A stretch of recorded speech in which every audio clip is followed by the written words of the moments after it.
So first off, I'm going to start with this one because she's the birthday girl this evening.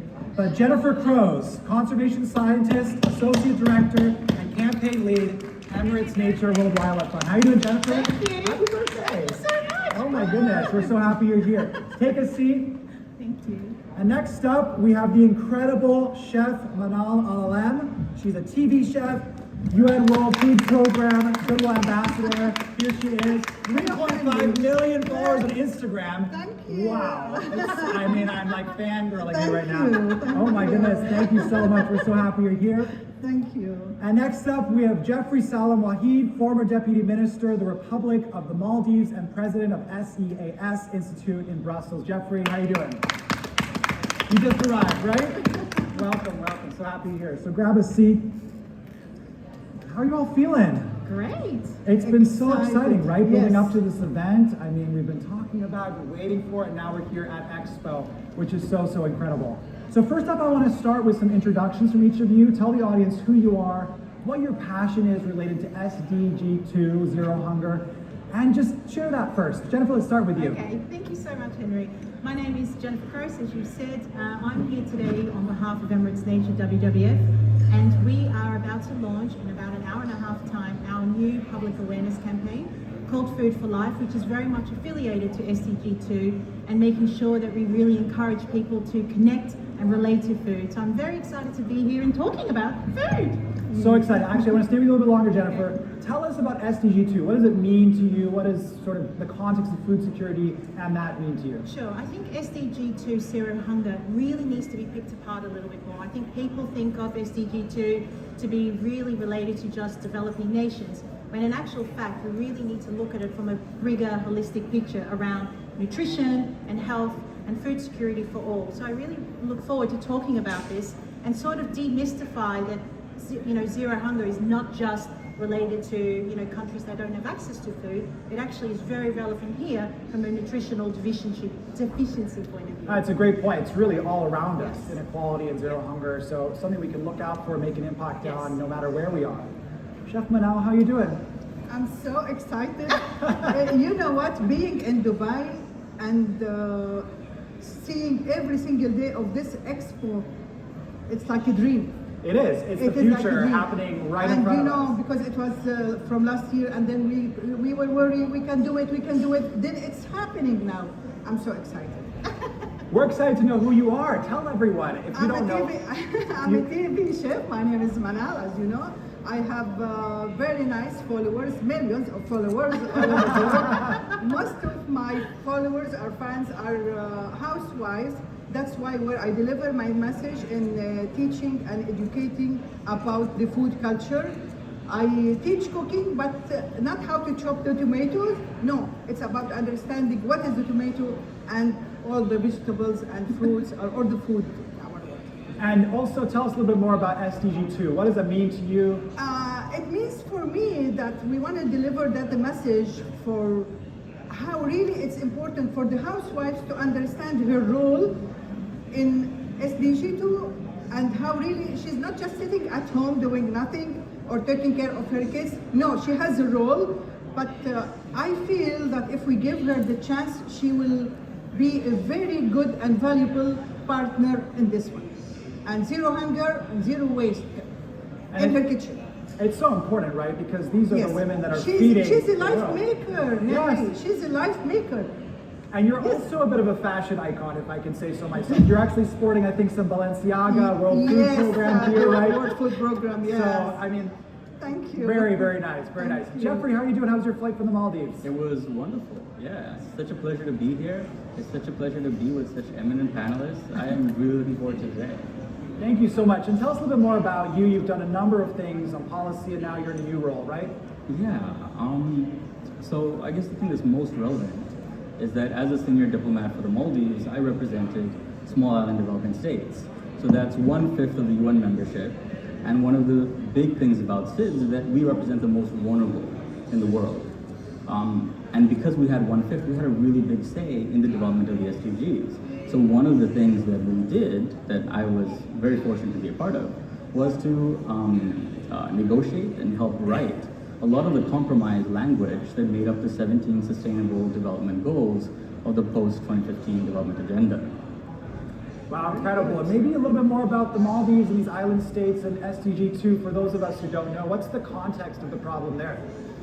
Well, this is the thing, right? After having written it, after spending so much time negotiating it, you do really think about the compromises that we made. You think about not just the compromises, but the places where we're able to get wins, real wins. And this is why what both of you are talking about are so important. You cannot talk about SDG 2 as just zero hunger. You cannot talk about zero hunger without also talking about zero malnutrition. You know, across the world, that's one of the things that we really have to discuss, and that even discussing what malnutrition is right now is very limited, right? The development world talks about it as maybe stunting or wasting in young children or obesity in adults, but really, when it comes to malnutrition, when it comes to nutritious foods, you go so much further because there's so many NDCs, non-communicable diseases, that do result from bad eating and unhealthy eating. You have stroke, heart disease, some cancers, type 2 diabetes. So a healthy diet is the very heart and soul of SDG 2. That nutrition focus is so important. Manal, did you want to add something? I want to add that housewives should understand these messages, and this is the gap. This is what we focus on governments and like association or companies, but also housewives are really very powerful to deliver this message for them. I think it's intuitive, right? Because we all, had mothers that fed us. But Yes. why are housewives so important to this challenge of nutrition and health and food security? They are the decision maker in shopping, with full respect to the men. Don't worry, they get enough respect. Talk about the women. And also they have very nice heart. So they touch heart by very quickly. So if you give them a message about how to care about kids, what to cook to kids, they will learn it quickly and act quickly. They have very emotion. Yeah. So you can click on this emotion, you get very nice results. And when you're, just walk us through, because it's so interesting the way you work on this, when you're working with them and you're doing TV cooking and social media, how do you connect them to that message? How do you bridge cooking with this idea of nutrition? And I have 2 channels to do this, doing my recipes on social media and also being a Goodwill ambassador for the World Food Program. We do improving the skills for the housewives cooking in Jordan. I go there and we have central kitchen. We teach them how to cook from local products and feeding the hungry kids in the school from local products. So it's training on a real training on hands, and also the social media by doing the recipes. now, Jennifer, kind of in a different way, right? Your work relates to food security and zero hunger, but maybe in a little bit unconventional way, because you're thinking about conservation, you're thinking about biodiversity. Tell us more about what you're going to announce later on. Yes, please join us at 12:30. Really, in response to COVID-19, I think it's become very evident that we had this reliance on food, particularly here in the UAE. We were really impacted as a result of, border closures, flight delays, and because we're a nation that has been so dependent on trade, it's become very evident that we needed to think about food security. So as a result, we are launching, in collaboration with the Ministry of Health and Prevention, the Ministry of Climate Change and Environment, as well as the FAO, to exactly do what you're saying, Manal, to reach out to a broad audience, to families, to ensure that they understand and reconnect with the value of food. I think we've become so disconnected when we go shopping to all of our, I won't mention where, we all have different shopping places we go to. But an apple, we need to understand where it comes from. Beans, lettuces, really understand that soil quality, water quality, land quality actually is the reason why food tastes so good. And because we've been so disconnected, because of this element of convenience and fast foods, our health has been absolutely impacted. The increase of non-communicable diseases, as you were saying, is being on the rise. And particularly here in the UAE, this is an issue that we want to address through this campaign. I just want to mention that we did a survey, and less than 25% of people actually consume whole foods. That's an issue. That's global or? No, in the UAE. In the UAE. We did and so, So tell the audience a little bit more. What is a whole food? Just well, so a we whole understand food that. is really understanding. Of course, it's your fruit and vegetables. It's food that hasn't been processed.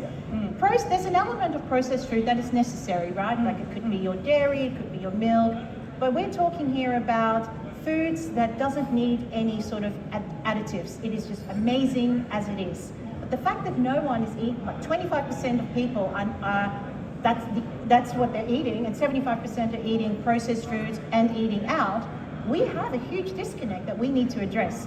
So we're hoping that at 12:30, when you join us, we'll be launching Food for Life, which is a consumer awareness campaign, like Manal is saying, to really encourage people to think about, sorry, my mic is falling, to think about, what they cook and how they prepare it and enjoy it mindfully together with family. And I think that's a really big thing that I want to also address. We have lost the enjoyment of eating. We're all like, Netflix, let's order. When in actual fact, we really need to converse with our family and our friends and our loved ones and eat mindfully and hopefully respect where the foods come from. Jeffrey, tell us a little bit more about what's going on with island states in the context of the challenges there with nutrition and food security, because I think many of us maybe haven't been to them and we don't know what that's really like. Absolutely. Just to quickly touch on Jen's point, this is really a problem that exists across the world, not just in developing nations, but developed ones as well. So if you look at developed nations, the founding principles of the SDGs is the idea that we're all connected, that the problems we face in one place will affect everyone else as well. Now you look at the developed world and you have a number of stressed families across every nation on the planet. You have families that are stressed often for two things, for time and for money. This means that they tend to go for fast foods and the easy options to feed their families to just get through the day. And when you see fast food in most developed countries especially, that food should be the definition of what malnutrition is, right? So it's one of those things where you see when you have lack of access to fresh produce, you will naturally have low nutrition as well. Now, for small island states, for small, vulnerable, remote communities, the fact that we have a lack of food security is also what leads to low nutrition, because we rely so heavily on imported foods, because a lot of what is produced locally is not available. We end up having people who are much more impoverished. We have produce that comes from abroad that's actually much cheaper than even what's grown locally, because as you have disruptions both in supply chain, as you have changes to the way the food is brought in, we still find the cheapest, most processed, most developed foods that are most readily available for our populations. I think it's a great point, and I'm going to ask you a question afterwards related to that, but if we look in the U.S., which is where I spend a lot of time as well, city of Atlanta, best place to do business in the U.S. It was rated 25% of Atlantans are food insecure, and there's this term, food deserts, and actually there's a lot of pushback against that term because a desert is actually like a viable ecosystem, and instead they sort of want to call these like sort of swamps or food apartheid because of how left behind they've been. Same thing in New York, 1 in 4 children are going hungry because they get their food at school, and with the pandemic they haven't been able to go to school anymore to get that nutrition. So these are problems right in our own backyards. So I guess because it's the making it happen stage, what can the audience do to impact zero hunger in their own communities? What are some small, actionable things that they can do? Chef Manal, anything for you? We are doing a lot of efforts being a part of Chef Manifesto. This platform is really amazing. Please, everybody can join, learn about how really chef's role is very important. I'm not talking about chefs only, because I consider the housewife at home, our moms, she's a chef. Yes. So learning about food from different platforms is our responsibility. Everybody's responsible. So I want them to read about it more and join our platforms and social media. Tell us more about the Chef's Manifesto. I was at the ministerial dinner last night. I got to see it and Yes. got to taste some of the food and see some of the principles, but maybe just walk through the basics for the audience of what Yes, that we is. started this a couple of years. It's just a gathering for the chefs to understand. Chefs, most of the in most of the kitchens, they are hidden inside. They follow only recipes, Yeah. with full respect to chefs, but they can do a lot. They have more rules. So when we open this negotiation with them, we feel that they have a lot of passion to help, to support, because they are decision maker to select and preparing their meals. Is it more like saving the more meat or more vegetarian or healthy meals? They are decision maker, and now they start to change a lot of this one. So, and also we make it now in Arabic, تجمع التها. It's also available for all the chefs all over the world to join us. And we just gathering information and improving their skills in their kitchens. And so there's about eight principles in It's it? 8 principles talking about the food, how to cook Sourcing local and- yeah, yeah. all this, and nutrition and good food. What I always worry about what chef is when he's preparing the ingredients list, what he's going to do shopping, he has to put these 8 points in his mind. Yeah. We need to organize the grocery stores around the 8. Yes, That's what we need yes, to do yes, moving yeah. forward. And also zero hunger, so zero waste. Yes, zero. I mean, Zero that's waste is very important in food industry. Yes. And there we Especially- have very good improvement about it. wonderful. Thank you. Yeah. Jeffrey, what about you? So some ideas for people to make it happen as it relates to SDG2? I mean, when it comes to sustainable production, when it comes to food nutrition, obviously issues like biodiversity is very important. But at the end of the day, we have to talk about the root changes to sustainable production. And that comes with climate change. It comes with ocean warming, acidification, exploitation, sporadic rainfall, the fact that we're not able to produce in the way that we used to, the fact that biodiversity is being diminished across the world. So if we're talking about increasing food security, the first thing that we can do, even at a lower level, even at a business level, would be to innovate, right? To innovate local, sustainable food production methodologies, to not have us be so reliant on supply chains in order for us to even meet our basic nutrition needs. In order for us to save maybe our culture, our heritage with food. Biodiversity is absolutely important. How are we going to make sure that we have the ingredients necessary to create those traditional foods that actually reach out to our heritage? Music So- to my ears, Jeffrey. Music to my ears. Well, let's hear it, Jennifer. Your turn. What about No, the... I didn't. When people actually talk about, the need to conserve biodiversity in the context of food security, it makes me very happy because this goes back to my comment before about this disconnect. And I think the issue around climate change is really, really big. And for the first time ever in COP26 in Glasgow just recently, it was the first time that food and food systems was part of the conversation. And as Her Excellency said just earlier on, COP27 and COP28, which will be hosted here, will predominantly have a food systems approach. And we need to address that. And we need to look at things holistically, all the way down to biodiversity, climate change, and just people. If it's not about, planetary health solely, it is looking at how we relate to that food, as I was saying, to that nutritional element. Yes. And so through Food for Life, in terms of making it happen, we are calling on everyone here in the nation to sign up and to be part of this movement and to learn more. And I think, Chef Manal, you're going to get a call from me to align with the Chef's Manifesto because, collaboration is key. Yes. We can't do this in silos. We need to make sure we're not duplicating things. Maybe you'll get a call as well. But, it's to really ensure that we tee everything up so that we are going at this holistically. And I think SDG 2 is fine, but we also need to look at SDG 13, right? Responsible, 12. Responsible consumption. Okay. Responsible consumption and production. Yes. Call me out if I got my 12 and 13 out, but it's a big one, right? Like these things go hand in Yes, hand. they're all connected. Exactly, Yes. and if we just look at one SDG without looking at the interlinks of all the cannot- others, you cannot you're not do going to be able to achieve that, right? Yeah, So I yeah. think it's really looking at this as a whole. So, Jennifer, I yes. want to stay a little bit longer on this conservation biodiversity aspect. Sure. You know, in the Sorry. most basic way, can you explain to us what is the relationship between biodiversity and conservation? They're a little bit different, but and food security. Like, how does it actually make an impact with securing our food supply Sure. Well, I think again, as or I the was- quality?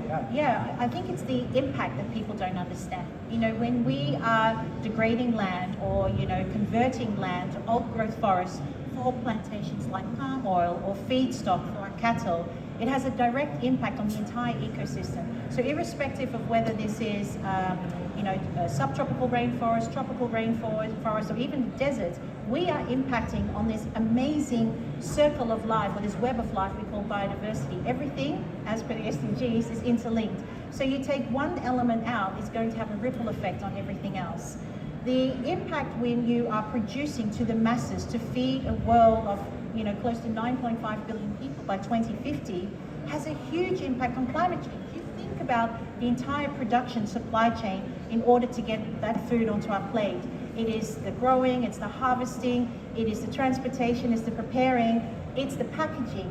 So within itself, there's a circular economy issue that we need to address. So plastic waste. So as you can see, the conservation issue around food systems need to be spoken about.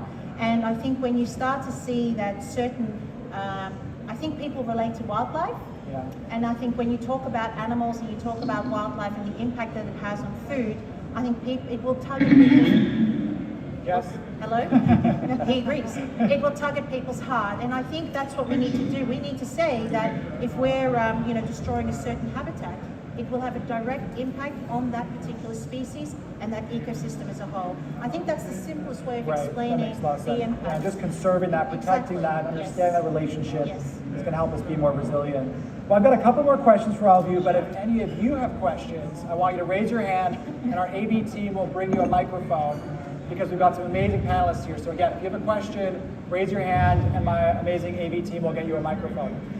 So Jeffrey, I want to go over to you. We talk a lot about partnerships, and obviously you work a lot in policy. Are there any sort of really amazing partnerships related to this that you want to highlight? I'm throwing you a curveball here, but you can handle it.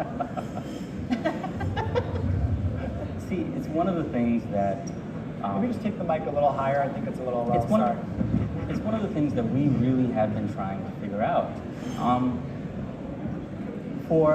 In 2000, we had the Millennium Development Goals. We had 5 goals that we're trying to use to literally change the world, but in very, very specific ways, in just 5 main targets. Now we have 17 goals. We have 167 targets. We have really a very comprehensive way that we need to move forward, and yet the biggest thing that's missing is exactly that. It's partnerships and partnerships with the private sector, bringing the public and the private sectors together, and it's one place where we as the United Nations, we as government officials have consistently failed. So it's only really today, over the course of the last maybe 4 or 5 years, or even less, where you start to see those moves towards partnerships, even in the climate change scenarios, for example. You have the UNFCCC, which has been going on for more than 20 years, and yet it's only today that you start to see that the private sector is actually involved in working with governments to reduce carbon emissions. It's only since the Paris Agreement that we've been able to bring the private sector in. So with specific partnerships, I'm not really aware. No, that's great. But you're saying private, public need to start talking together more. And why is that important? Just in the basic form, why is it so important that private and public work together? What's the disconnect between those two groups that needs to be bridged? The disconnect is money and action on the ground, right? And we promised that by 2020, we'd be raising $100 billion a year for both mitigation and adaptation measures across the world. The reality is today that there is nowhere near that amount, even for the first year in 2020, let alone 21 and 22. The fact of the matter is that if we really do want to make impacts on the ground and protect livelihoods, protect agriculture across the world, the only way to do that is with the private sector, being ready for the next disaster that comes. You look at disaster risk reduction, which is a big way in which we try to protect agriculture, in which we try to get ready for whatever the impacts of climate change are. And yet, over the last 10 years, $100 billion worth of agricultural loss has occurred just from climate-induced disasters. You look at even in the last few years, in 2015, we had Cyclone Pan, which destroyed Vanuatu, sent it back more than 10 years. 80% of agriculture, of leafy vegetables, of coconut, of a number of other coffee, of their main produce was destroyed in the blink of an eye. The same thing happened with Cyclone Winston, where there was, again, $100 million worth of damage just from one day. So when you look at how do we rebuild, governments alone is not able to do it. We know this now. They're not able to do it effectively. We need to have private sector involvement. We need to have people, individuals willing to actually help move the needle along. That's a great point. Thank you for sharing that specific case study or those case studies. It really helps illuminate it. Any questions from the audience yet? Okay, we have one there. I'm going to ask one, and then you're going to be up first. So, Chef Manal, I want to ask you a question. Who are some of your food heroes, or even one? Who's somebody you look up to? Because you're my food hero now. But who's a food hero of yours? Someone you think is making a really big difference in this area? In which area you mean? Food and agriculture. I mean, my hero in food, you mean? Yeah, in food, anywhere in the world. Someone you look up to, someone you think inspires you, or maybe did inspire you when you were earlier. Martha Stewart. Oh, You're really? what? Oh. Martha Stewart. Yeah, okay. Why? Just because she's... I like her message, Right. and she's. I feel me and her are the same. We're changing the food culture in the kitchen. Have you met her yet? Not yet. Oh, I feel like we need to make that happen. Thank you. I feel like Yeah, that make could it be- happen, that please. Jennifer, what about you? What's a food hero of yours? Chef Manal? No. To be honest, I don't have a food hero, to be honest, but It's the birds and the bees, right? it is. It's nature. Nature is my Nature. food hero, Yeah, I like to be that. honest. Without nature, we wouldn't be here, right? And we wouldn't have this amazing produce to have food heroes for. So, I'd say nature is my food hero, or my hero. I love that. Jeffrey? My mom. Oh. No. I mean, I to love this day, that. I've lived, I've cooked for myself for more than, 15 years now, and I swear, I cannot walk into a kitchen, choose ingredients that exist there, even when they're fresh, and just make something from scratch. And to this day, I'm still working my way up to it. I love that. I love that. Yeah, let's go to our first question over here. Please stand up and introduce yourself. Hello? Perfect. Hello. Hi, my name is Anna. Came from a company called Upfield. And I have a question for Jennifer, actually. That's okay. So I saw you writing a lot. So. I did, caught that ended. You were talking about biodiversity, conservation, and food security as kind of like a triangle where I'm assuming we wish to be right in the middle. So my question is, for you, what is your opinion on what sort of food items can or cannot be logically within these three requirements? So are there any food items which would be logically simply cannot fulfill either many of them or one of them, and which are the most logical to actually move towards and maybe have incentives or Sure. private sector Yeah. involvement in Wow. that? That's a Interesting really question. great question. Thank you. I hope I do it justice. To be honest, I think the issue really is around animal protein. And I'll be the first one to say I'm not a vegetarian, nor am I a vegan. I do believe in a planet-based diet, one that is based primarily on plant-based products, but still has some animal-based proteins, some elements of chicken and fish, even some cattle, but ethically produced and appreciated. So, Do you have cultivated meat in mind when you say Sorry? ethically? When you say ethically produced, do you Yes. have cultivated meat in mind, or lab meat. Does that fit within that? To be honest, I mean, that's an area I'm not as familiar with, but I think that to answer your question is to simply say we need to reduce our intake of meat. As simple as that. So when you're talking about this triangle, that is probably the one that's glaring us in the face that really needs to be addressed. And the same goes with fishing, the way that we are overfishing and over-harvesting our oceans, that disconnect needs to be breached. So, it is an element of being in balance. We don't need to eat so much meat. If we consumed once a week, we would actually be able to achieve the climate change targets as well, because again, meat production in terms of what you have to do in order to make sure that the animal is fed and so forth, is a huge impact on carbon emissions. So I hope I've done it justice, but I'm all advocating for planet-based diet as opposed to just focusing on pure plant-based. Thank you so much for that question and answer. Anyone else have a question? Over there? It's a good question. Let's wait a moment for that microphone, and please introduce yourself so we know. I think I know. Hi, am I audible? Hello? Hold the mask down a little bit so we can hear you better. Hello? Yeah. Hi, I'm Shivani. I work for a company named ETG. We process pulses. As we were talking about the protein-based or planet-based diet, I also would like to know, we would say that we would be one of the really great stakeholders preparing something similar like that. Wanted to know what are government incentives or approaches or policies that can actually help stakeholders like us to actually develop something like that and even, contribute to the global target or a goal that we're trying to achieve. And so you said you produce pulses, is that right? Right. And the question is how you as a stakeholder can be involved in making an impact. Correct. I think it goes back to your question is, we need to raise the profile of legumes and pulses. And it's about changing people's perceptions of and relationship to these elements, right? Because we're so focused on meat and 3 vegetables. So I think that what you're saying is how do you bring it, correct me if I'm wrong, but I think you're saying how do I try and bring this to the fore so it can be part of a private-public sector relationship? Is that right? Yes. So I just wanted to understand what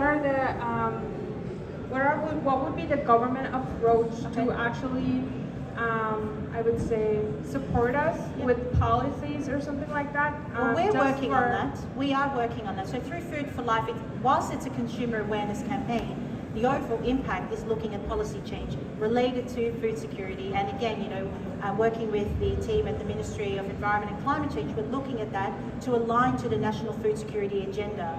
So that would potentially, and again, there's certain things that just don't grow in this habitat, right? So we also need to make sure that what we're growing is in fact resistant to the environment that we're living in. But I'm happy to have a conversation with you afterwards, but it is about, linking up with campaigns like this, or even, with Chef Manal to illustrate, what the beauty of what you can do with a bean or a lentil, Yeah, let's stay here for a moment. I mean, when it comes to meat alternatives or protein-based foods like legumes and pulses, what do you do to share that with the women at home? We always advise the housewives to eat more and to cook more, and this is why I make my recipes.